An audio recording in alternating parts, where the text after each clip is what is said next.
Salam sehat, salam damai sejahtera. Selamat bergabung kembali dalam layanan Misbah Kehidupan agar hidup lebih hidup. Kali ini kita akan sharing tentang nubuat dan lubuat. Nubuat dan lubuat itu seperti barang original dan barang KW.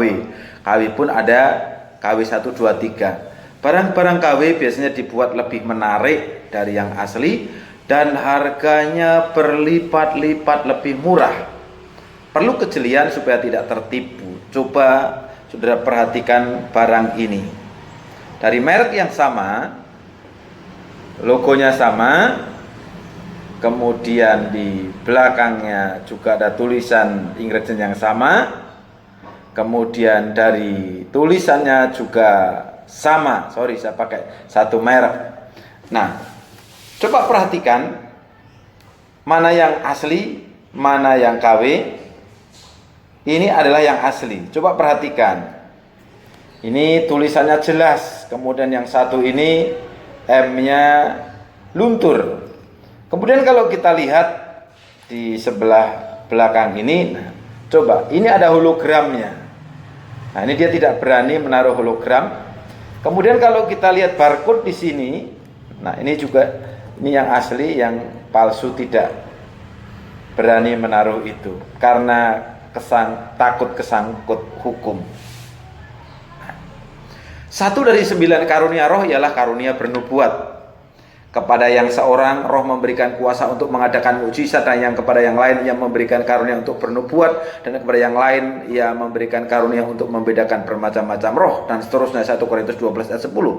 Menurut kamus Wikipedia, nubuat atau profesi ialah menyatakan lebih dulu peristiwa-peristiwa yang akan terjadi, biasanya melalui perantaraan seorang atau lebih nabi.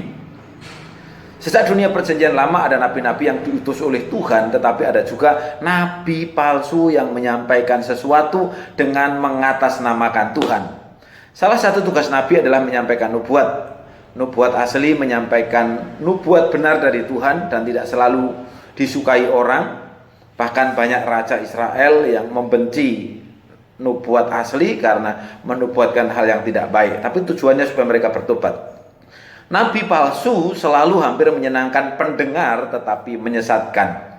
Alkitab sendiri bersaksi, jawab Tuhan kepadaku, para nabi itu bernubuat palsu demi namaku. Aku tidak mengutus mereka, tidak memerintahkan mereka, dan tidak berfirman kepada mereka. Mereka menubuatkan kepadamu penglihatan bohong, ramalan kosong, dan tipu rekaan hatinya sendiri. Yeremia 14 ayat 14. Terhadap mereka itu Tuhan berfirman, para nabi itu sendiri akan habis mati oleh perang dan kelaparan. Ujilah roh-roh itu apakah mereka berasal dari Allah, sebab banyak nabi-nabi palsu yang telah muncul dan pergi ke seluruh dunia. 1 Yohanes 4 ayat 1. Terhadap orang-orang seperti ini Tuhan Yesus sendiri berkata, pada hari terakhir banyak orang akan berseru kepadaku, Tuhan, Tuhan, bukankah kami bernubuat demi namamu dan mengusir setan demi namamu dan mengadakan mukjizat demi namamu juga. Matius 7 ayat 22. Pada waktu itulah aku akan berterus terang kepada mereka dan berkata, aku tidak pernah mengenal kamu, enyahlah daripadaku, kamu sekalian pembuat kejahatan. Jangan sungkan menolak nabi palsu, dan jangan merasa hina jika saudara tidak bisa bernubuat.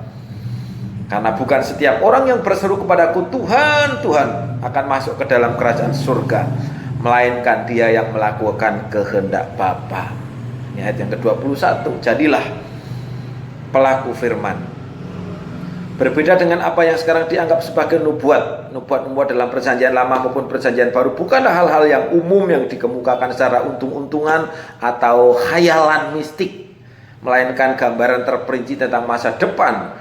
Karena itu mengingat ada banyak nubuat yang telah digenapi, maka nubuat-nubuat itu dapat diuji secara terperinci. Nubuat ada yang sudah digenapi, sedang digenapi, dan akan digenapi. Nabi Yeremia mengalami masa penawanan Babel dan ia menubuatkan dengan tepat berapa lama masa itu akan berlangsung. Pada tahun 605 sebelum Masehi, pada waktu Nebukadnezar mengangkut rombongan orang Ibrani yang pertama sebagai tawanan ke Babel, Yeremia menubuatkan bahwa penawanan itu akan berlangsung selama persis 70 tahun. Yeremia 25 ayat 1. Siapa yang dapat melihat sejauh tahun 70 tahun ke depan? Ahli ekonomi sekarang pun 2 tahun ke depan bisa meleset, dan nubuatan Yeremia tepat. Tentu tidak semua orang mempercayai Yeremia, seorang nabi palsu bernama Hananya. Ini mewakili orang-orang zaman sekarang yang sering menyampaikan nubuat harian yang menyenangkan orang atau para kliennya untuk mendapat simpati dan mendapat berbagai uang fasilitas dari nubuatannya. Mereka adalah orang-orang yang dipenuhi oleh khayalan sendiri dalam pikiran dan perasaan. Jadi nabi-nabi palsu itu seperti ini. Dia melihat sesuatu, kemudian pikirannya bergerak, hatinya bergerak, kemudian timbullah dia dalam pikirannya timbul gemerlapan seperti ini, dan dia menubuatkan sesuatu hal-hal yang baik. Hananya menantang Yeremia dan mengatakan bahwa nubuat Yeremia meleset 68 tahun. Dalam waktu 2 tahun lagi saja, kata Hananya, Raja Babel akan dikalahkan dan segala perkakas Tuhan yang dirampas oleh Nebukadnezar akan dikembalikan ke Yerusalem. Lihat di Yeremia 28 ayat 3-4. Dengan sendirinya orang lebih suka mendengarkan Hananya. Betapa tidak, itulah nubuat PHP-nya Hananya yang menyenangkan orang. Tetapi Yeremia berpegang teguh pada pendiriannya, dan untuk meneguhkan nubuat jangka panjang tentang penawanan di Babel selama 70 tahun, ia menyampaikan nubuat jangka pendek, bukan nubuat harian, tapi nubuat jangka pendek. Ia berkata bahwa Hananya akan mati tahun itu juga.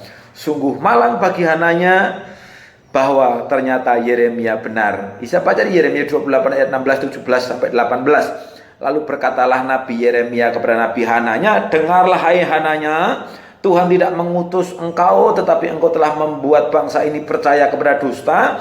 Sebab itu beginilah firman Tuhan, sesungguhnya aku menyuruh engkau pergi dari muka bumi ini, tahun ini juga engkau akan engkau akan mati.